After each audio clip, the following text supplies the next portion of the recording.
Welcome back to another episode of the Shema podcast. My friends, I have a very important topic, one I've been wanting to discuss for so long. We talk a lot about Emunah, knowing that everything God does, it's all for the good. We talk about how the Torah, the mitzvos, everything he's given us is there in order to strengthen our Emunah. And we always want to grow in this area. But what happens when tragedy hits? Thank God I have never had this happen to me, but I know so many people who have, where the worst type of tragedy occurs.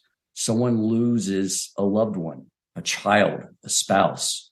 How do we forge ahead in such a situation?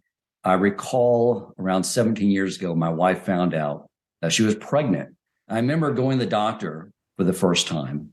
They did the ultrasound and the doctor circled something on the ultrasound and said, "That's your baby."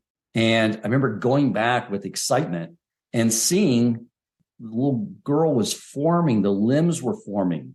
And I was so excited to go back and just watch this beautiful little girl being formed in the womb of my wife until she was perfect.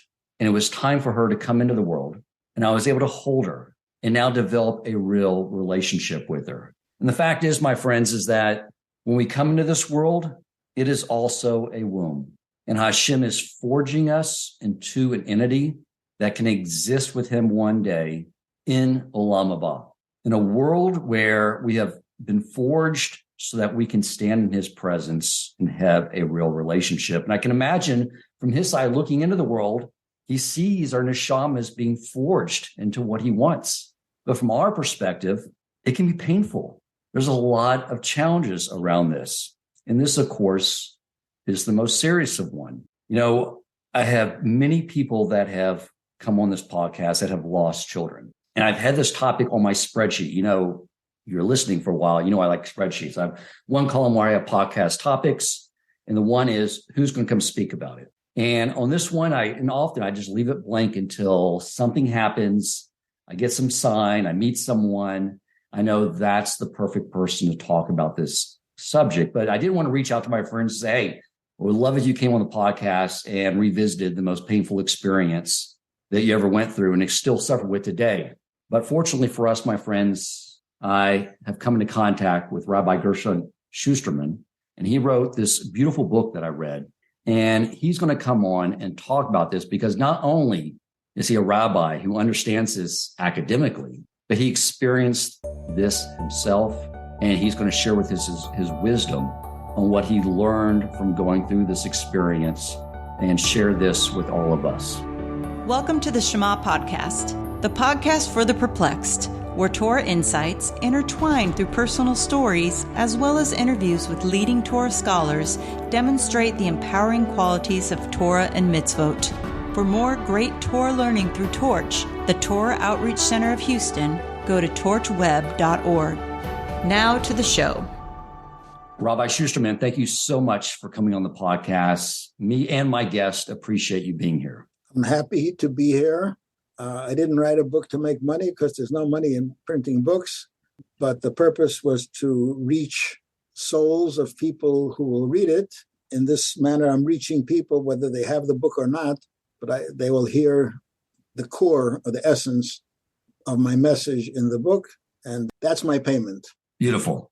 And the book is titled, Why, God, Why? How to Believe in Heaven When It Hurts Like Hell. So bring the audience up to speed and talk a little bit about what occurred, and then what motivated you. You already did this to some degree. What motivated you to write the book? Okay. Time-wise, this took place in April of 1986. It didn't happen recently, even though I do periodically. When I do podcasts, people send me condolences. I guess to some extent that's still valid, even though in many respects I've moved on and I've remarried happily for almost 36 years since then. But the realities of that day and the realities of those years are permanently part of my life, and not a very pleasant part of my life. It was a Sunday morning in April of 1986, a beautiful spring Southern California Sunday morning. It was 11 days before Passover. The Hebrew Academy, which I was the director of then, was running a Passover program for the children from preschool until grade 4 with 11 kids. In our 17-year marriage, you'd have to expect at least a few were in that demographic. So they were going to be performing. My wife, besides being a mother who wants to see her kids perform, also was a pianist. She played piano quite well. So she accompanied that program on the piano. And I was in Los Angeles. I drove down. We lived in Long Beach. The school was 15 miles south of Long Beach. The yeshiva that I taught at Sunday mornings only to the older students. I gave them a class of Hasidus 1 hour every Sunday. Was 28 miles north. But that was our regular Sunday morning pattern. And after the class, I davened with the minyan, and I was driving back to Long Beach, and I got a call. Now, I've been critiqued. How could you have gotten a call? Their cell phones didn't exist in 1986. Right. People have written critique. That wasn't true. I didn't have a cell phone. I had what they would call an attaché case phone. In 1986, you could have a portable phone, but it wasn't a cell phone. It was a different technology. And as the director of a school with 400 kids, I allowed myself the luxury of being able to be in touch wherever I was. And my wife called me on my attaché case phone and said she's not feeling well. She had already come home from the program. She said she's not feeling well. And she wasn't a drama queen. And in her words, I knew that this is rather serious. And I said, I'll rush down. I'll see you. I'll take you to the doctor. Let's see what's going on. And I rushed. I may have tested the speed limit a few times. And it didn't take a great diagnostician to realize that this was something serious. Our oldest son that was home was 12 years old. We told him he's in charge. He's the babysitter. There was no time to find a babysitter. And we rushed to the hospital, which was like 3 miles from our house, and got there. They took her in immediately. They kept me out. And I waited. As a Chabad Chassid, I called the Rebbe's office in New York, asking him that he should telling him what was going on and asking him to say a prayer for my wife. I took out a Tillim. I had in my car, I had a Tillim. I recited the Psalms and waited and prayed. And an hour later, the doctor came out. The somber look on his face was not helpful. And then he said those fateful words, Rabbi, we did everything that we are able to, but your wife did not make it. Wow. And at that moment, I knew life as I had known it and life as I had planned it, and the future as my wife and I together had planned it was not to be. In addition to the myriad of immediate things that needed to be addressed, one thing stands out in my mind and stayed with me from that moment was saying to myself, after going through is this really happening? Is this really happening? And accepting that, yes, this is really happening. This is not a fluke. This is not bad luck. This is not a mistake. This is part of some divine plan. This is what I've believed from early on, and that's what I believe right now as well. However, do I have it within me to really live with it? That was a question that I wasn't certain about. And now I can humbly and proudly say that I did live with it, and I did maintain not just faith in God and not just maintaining my observance, but while I struggled, and in the book I talk about some of my struggles, incorporating this into my heart and into my gut. You know, a person is the mind is calm and cool. It can analyze everything, but then you have a heart, you have emotions, and my emotions were not consistent with my heart. My emotions were disappointed. My emotions were, different times angry, and I we'll get into that more later. But so that's where we were on that day and in the early months thereafter. Frustrated, but continued moving forward. And how many children did you have at that time? Oh, the Torah has a commandment: be fruitful and multiply. And we did that to the best of our ability. We had 11 children in 17 years. The oldest at that point was 14, and the youngest were 16-month-old twins, a boy and a girl. Wow, beautiful. All happily married today, and they all have children, families of their own.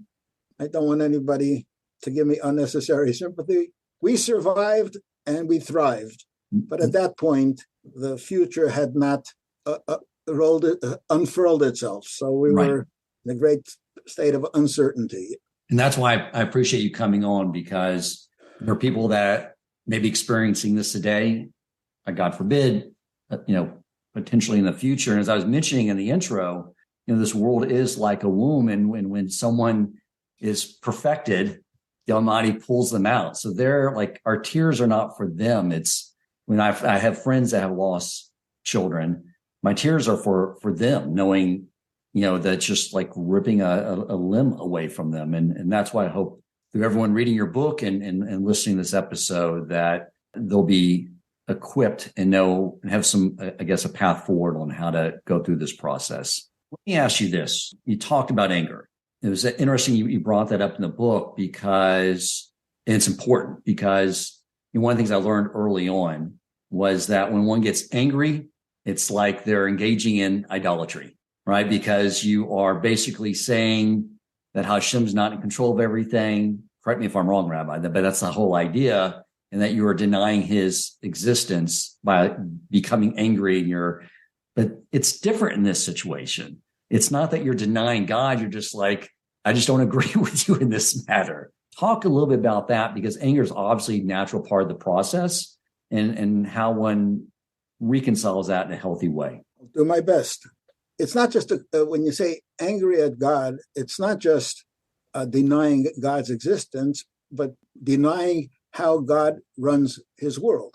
And to have negative feelings would almost be normal, because the one grieving has been severely traumatized, and trauma has its natural impact on the body and the psyche and even on the soul. The ideal way to be angry at God is, we just read it in the Torah just a few weeks ago, when God sent Moses to Pharaoh to tell Pharaoh, let my people go. Right. Pharaoh made things harder. And Moses came back to God and complained, why did you do evil to this nation? And why did you send me? Did that mean that Moses was denying God's existence? Obviously, he was talking to God. He was a prophet. Did that mean that he denied God's providence? No, the only way you can complain about how God runs the world is you believe that he's running the world. Right.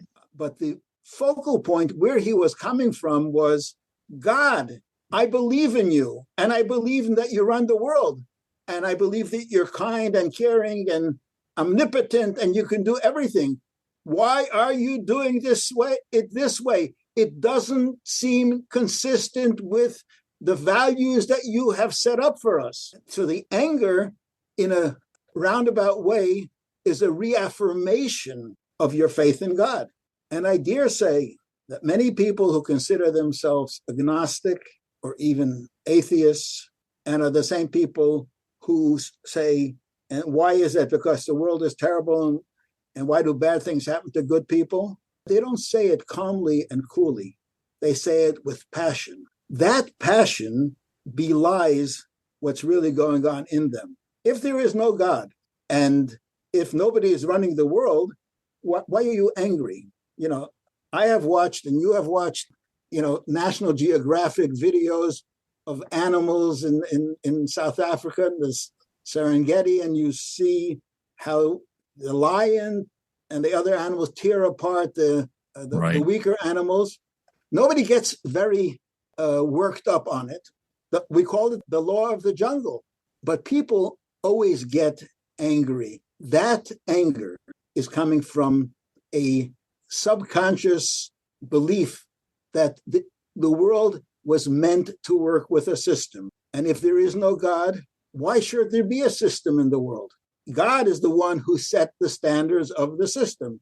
And therefore, in that passion, while they passionately say, and that's why I don't believe in God, that they really do believe in God, but they are upset and they are traumatized, and this is the way they work it out, but it's an incomplete workout.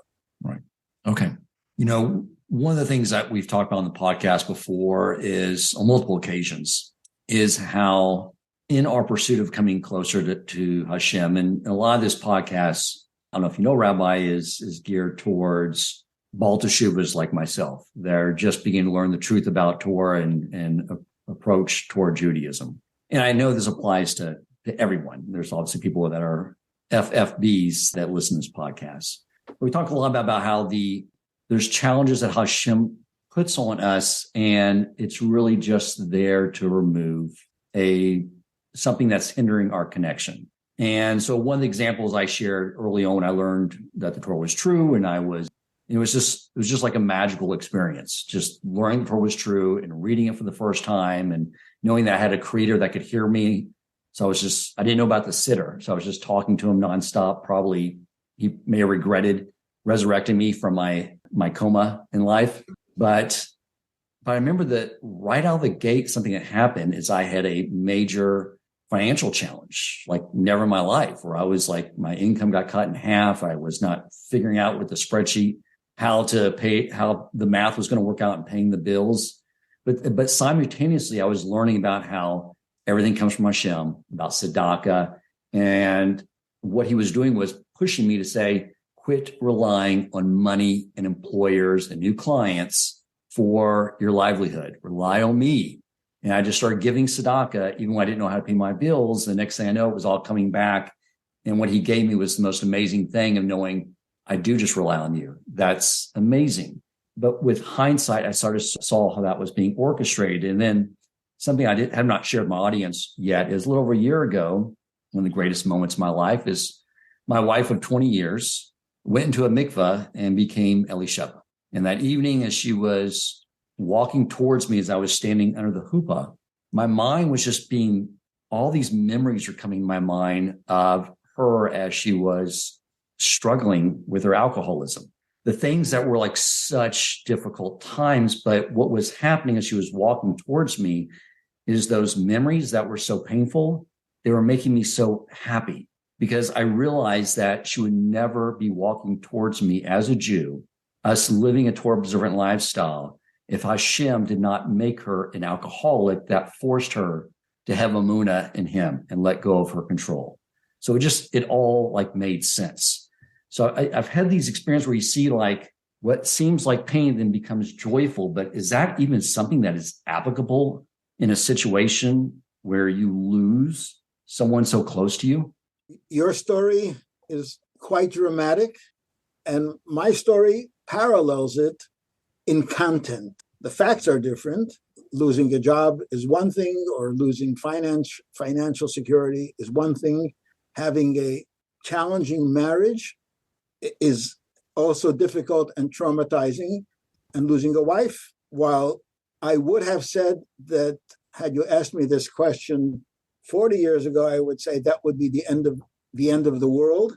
It felt like the end of the world when it happened, but here I am. So no, it's not the end of the world. It's the end of a chapter that you had no intention to close the chapter at that point.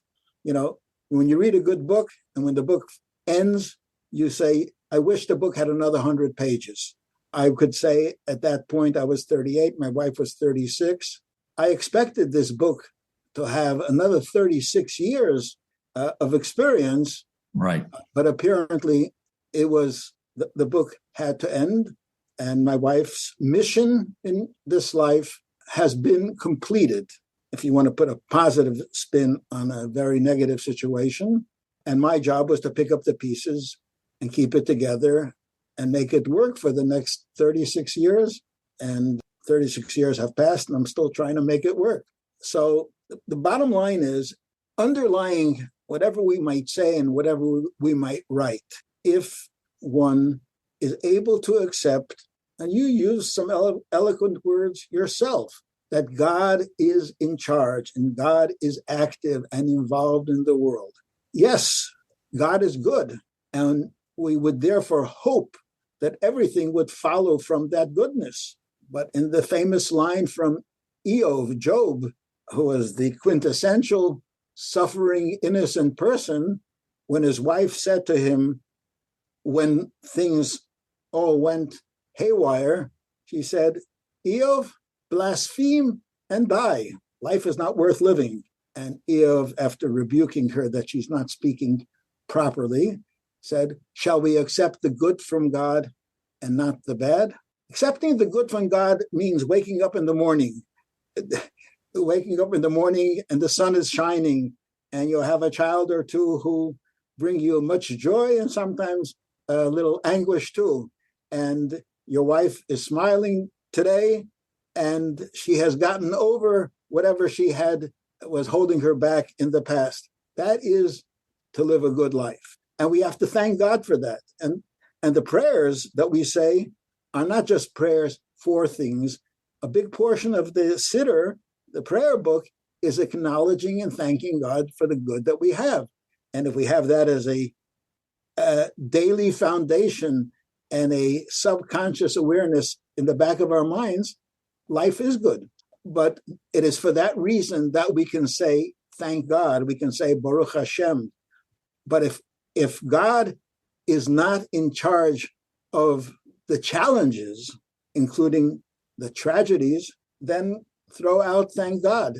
Throw out God from the picture and from your dialogue, because he's not part of it. God is part of both the good and the bad. The quote from Isaiah is, God says, I formed light and created darkness. I make peace and I created evil. God is the creator. In Judaism, God created evil. Evil is not independent of God. Evil is God's creation to be the foil for good, to challenge us and give us choices in our personal lives to reject evil and to choose good. If not, I don't want to say this bluntly, if there is no God, life is meaningless, and everything that happens to us is just a crapshoot. You win, you lose, and that's the way it is. And then there's no meaning. And then there's no meaning.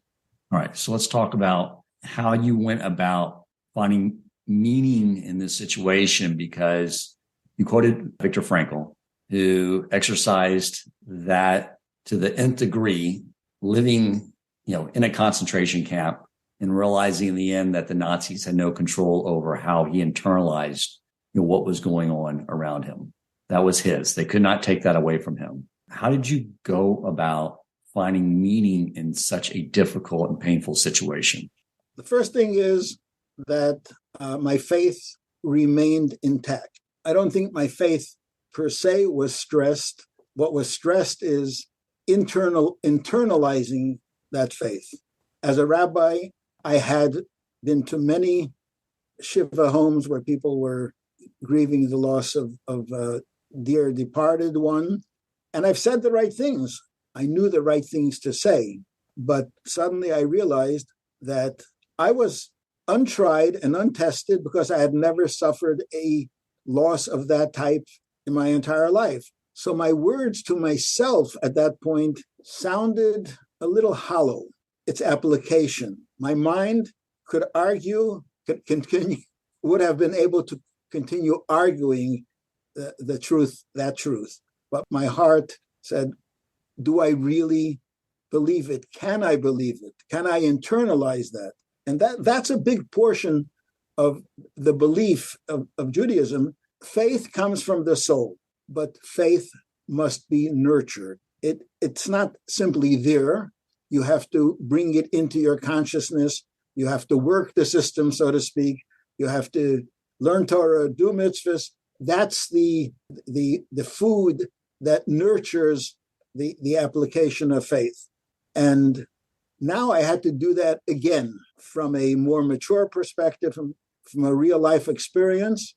And that required talking to myself, talking to some senior friends of mine who were more experienced in life than I was.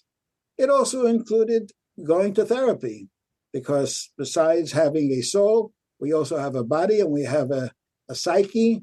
And my psyche was struggling, and I purposely looked for a therapist who had herself lost a spouse and was raising children on her own. I said, I need somebody who will understand the experience. And she did. And I drove into LA twice every 2 weeks and spent an hour with her, as much time as I had in the very busy period that I was in. And I did that for 6 months, and it was very helpful. But then, and if you've read the book, you know this segment of my life, a few years later, I remarried a wonderful woman. Hannah Rachel is her name. She had been living in Israel for 8 years. She herself was a FFBBT. She grew up in an observant home in the 40s and the 50s. But then she was doing her own exploration and found, she went to Israel, found wise people and righteous people who nurtured her back to her tradition.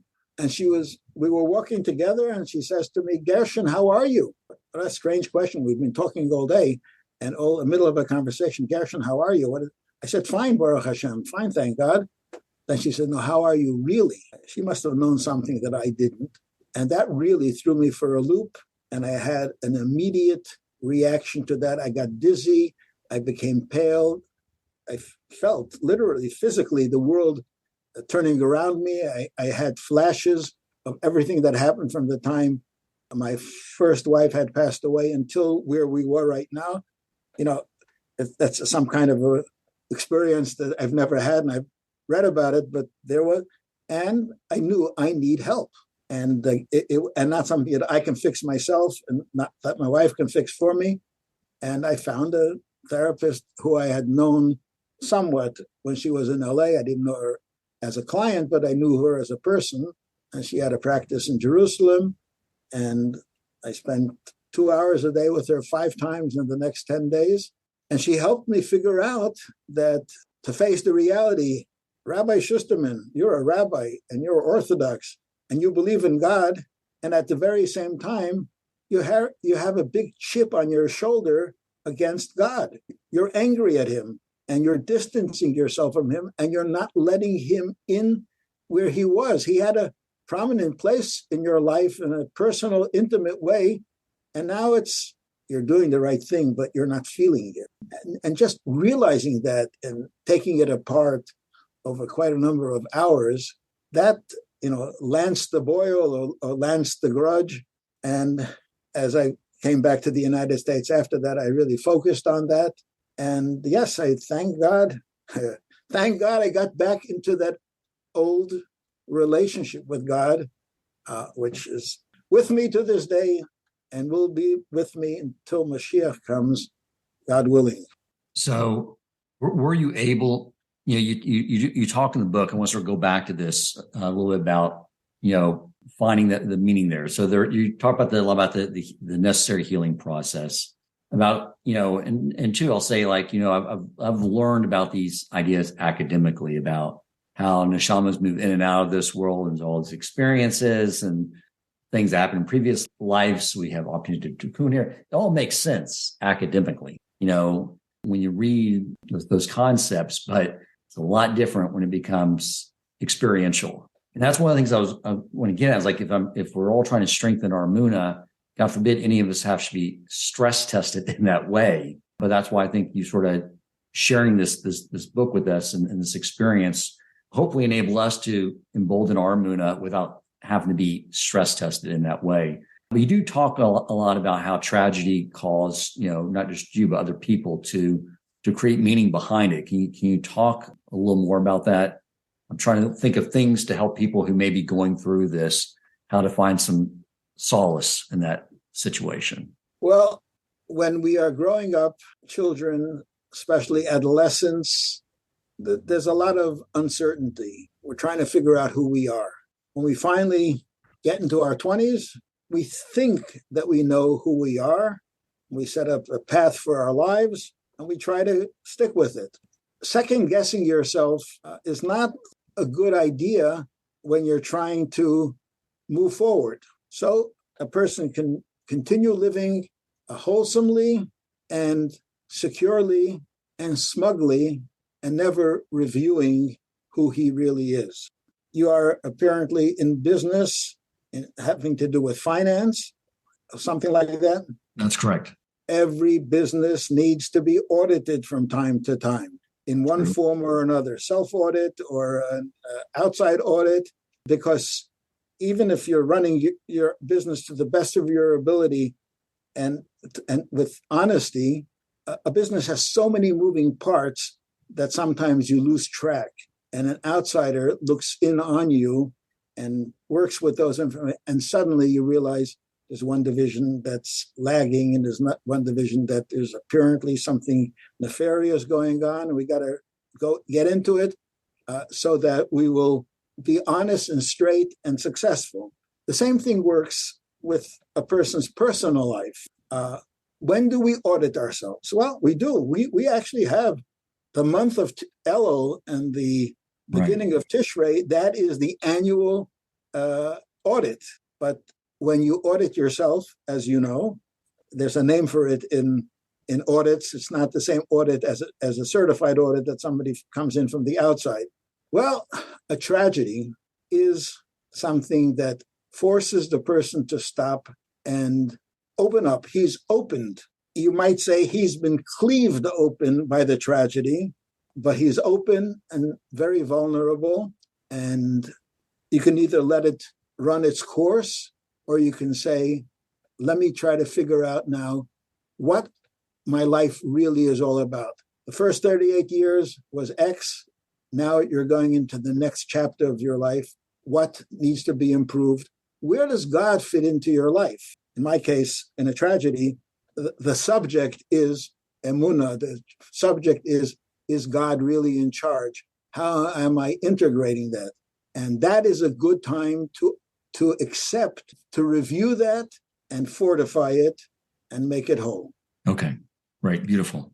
You have a chapter on the Holocaust. And when I saw that, I got it. Like I realized you can't really prepare someone for this topic without addressing that. Because, there's this awful joke I heard. The joke goes like this.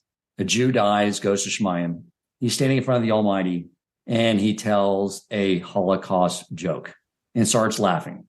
And the Almighty says, I don't think that's funny.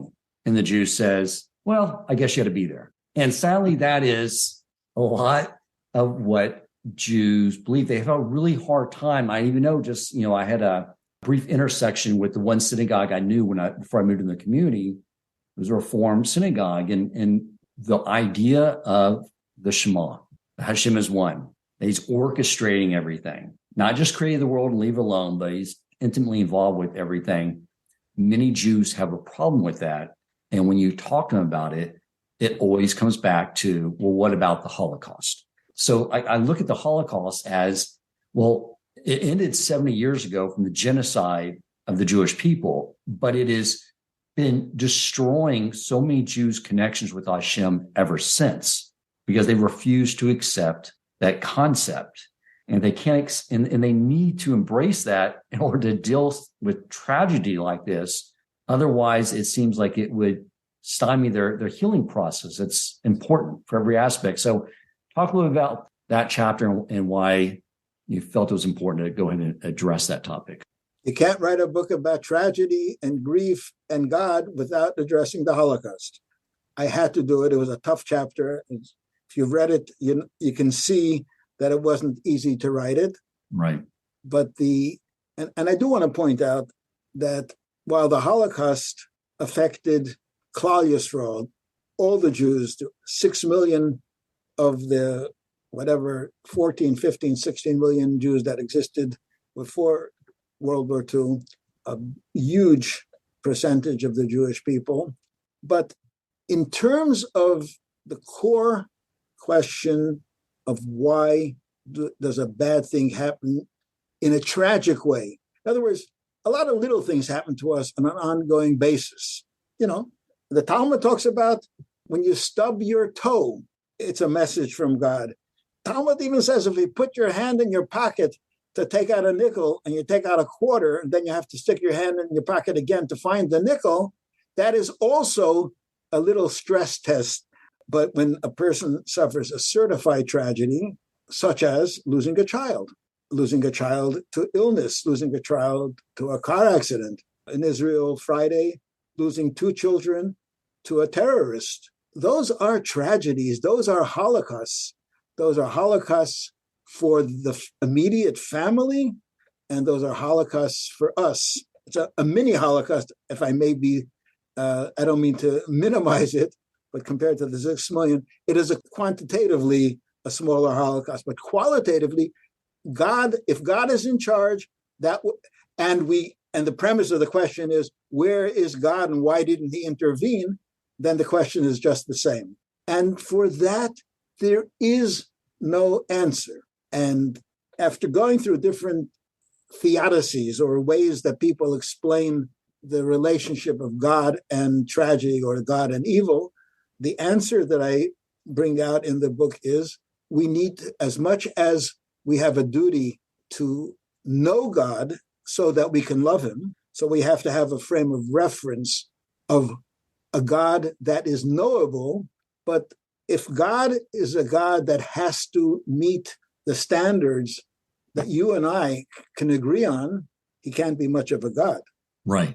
God, the creator of heaven and earth, the creator of good and evil, the creator of all the values that he put into the Torah and that he put into mankind, he is above all that. So for whether it's a new word or not a common, we have to recognize that God himself is unknowable. His essence is unknowable. And yet he contorted himself to take on a persona that we can relate to. And when we talk about God, we almost talk about him as a person. God is a man of war. God is kind. The English word for that is anthropomorphic. We put God into a human form. Rashi talks about it in Chumash quite a number of times. If not, we would be dealing with God, to whom it may concern. That is not an intimate God. God is personal and intimate. And at the same time, we recognize, and we need to recognize, that doesn't encompass all of him. Take a child who has a parent. Let's choose a 3 or 4 year old. Okay. And the parent is in their 30s and they're taking care of the child. And the parent is generally kind and nurturing and supportive of this child, except when the child is doing something wrong or wants something that they shouldn't have. And the parent says no, they have to say no, the big N-O, not now, and you're not going to get that. And the child may look at mommy or daddy and say, I hate you. And then a few minutes later, if the child falls down and bruises themselves, where do they run for comfort? Right. They run to mommy and daddy, and who picks the child up and gives them a hug for 33 seconds, puts them down, and life is good again. We need to see ourselves as adults as that little child. When we say, I hate you, I reject you, it's because I can't get what I want. And that's an instinctive reaction of the immature child. Nobody blames the child for saying that. But we, as mature adults, need to see God, and this came up in other conversations. I don't care if you view God as God, my father, or God, my mother, because in the Kabbalah, God has both images. So there are times to relate to God as a nurturing father, or as a strict father, or as a nurturing mother. Yeah, but this is the God who we need to relate to, recognizing there's a lot more to that God than we can really encompass. And there are times that we have to defer to him, we have to accept him as he is. And allow tragedy to take its course and until we get our land legs back. Right. Okay. I'd like to sort of wrap up with some practical advice for not someone that is enduring that type of tragedy, but knows someone that is. A lot of times when we have this innate desire to console the other party. And really, I think what it is alleviate our uncomfortableness with the fact that our friend is going through such a severe loss. As someone who's been through this, what did you want from your friends as they were, coming around when you're seeing Shiva and all those, and past then? What did you really need from them, and what was not the right thing that you didn't want? Well, I'll tell you two separate things. Okay. One is that classically, what you described, there's an article from Rabbi Lamb, who wrote the book The Jewish Way in Death and Mourning. He wrote an article about banalities that people say in a house of Shiva. And he lists 15 different inappropriate things that people say, because a Shiva house is an awkward place to be. And if you don't have what to say, the ideal thing to do is be silent. But people are uncomfortable and they blurt out some of these. They're not bad things. It's just banal. They're not meaningless. They have no content. So we learn many of the laws of mourning from Eov. Eov had 3 friends that came to comfort him. And it says they sat with him for 7 days and 7 nights and didn't say a word. And the Talmud learns from this that what you do for your friend is you are there for them. What you might say is not important. It might be forgotten. If you have something appropriate to say it, but you're there for them. In many communities, and it's interesting, the law of coming to a house of mourning, you're not allowed to speak until the mourner invites you to speak, because maybe they don't want to say anything. Yes, it's going to be even more awkward, but that's what they need at the moment. We invite the mourner speak about the deceased. It's easier when the deceased is a 89-year-old father as opposed to a 6-year-old child. But the point is, let the mourner be in charge. Your job is to support the mourner. They're not ready for comfort yet. Even under the best circumstances, it says you do not console the mourner until the 3rd day. The first 2 days, they're considered to be an emotional shock. There are a lot of guidelines and a lot of wisdom in the Torah structure of Shiva. And people are not the same. People are different. The first aid, using the term first aid, is to be supportive, to find out, is there anything you need? And a lot of people want to help, but that works that's human nature. It runs out of energy pretty quickly after Shiva. But people need to make notes to themselves, be there for them in 3 weeks. What do you need today? And not in the abstract. Is there anything I can do for you today? That's what's needed to get through the immediate grief. After that, if you're close enough and you can make suggestions, do they need help? Do they need to speak to a therapist? Do they need to speak to a clergyman? Do they need to speak to restructure their finances now that if they did have life insurance or if they didn't have life insurance, whichever one it is, that is the role of the supporter of the person grieving. It's not your role, and even not the rabbi's role, and I mentioned in the book, to be God's attorney. God will have to figure some of that out themselves. A year later, if they're ready to talk and they're interested, that's a good discussion. But in the first few months, forget about it. Okay. Very similar to the advice my wife has continued to give me for over 20 years, which is when she discusses a problem, I don't need to problem solve it. Just listen. Precisely. I figure it out. Absolutely. Yep. Good point. Any other points, Rabbi, you would like to share with the listening audience before we part ways today? My final point is that we do have a friend in our God in heaven. We need to do everything in our power to develop that relationship so that the word that God is my friend doesn't sound awkward or sophistry. We need to develop a relationship with God. God wants to move into our homes and into our lives. He's knocking on the door. We, being the masters of our home and our household, we can be selective how much we want to let him in. God, you're invited for the Friday night meal, but after that, you have to leave. We have other things to do on Saturday. That's a quip, but I mean that seriously. God wants to really be part of our lives. If we have God in our lives on a Tuesday and on an ongoing basis, then when we are in a crisis, we have a friend that we can talk to and that we can lean on. Thank you, Rabbi.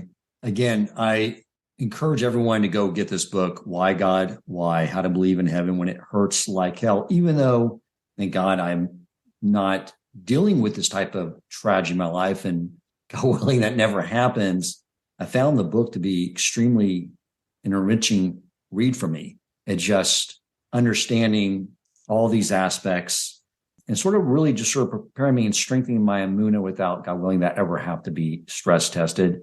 And like we discussed here today, there's always going to be someone in our life who is undergoing such tragedy, and we want to be a good friend to them. And I think what you teach in this book is helpful for all of us, Rabbi. So thank you for writing the book, and thank you for coming on the Shema podcast to discuss it with us. My honor. Thank you. If you enjoyed this episode, please consider supporting Torch so they can continue to spread Torah wisdom to the world by making a donation at torchweb.org and clicking donate in the top right corner of the page. And if you would like to get in contact with our host with comments, suggestions for future topics of learning, or questions for him or his guest rabbis, you may email him at president@torchweb.org.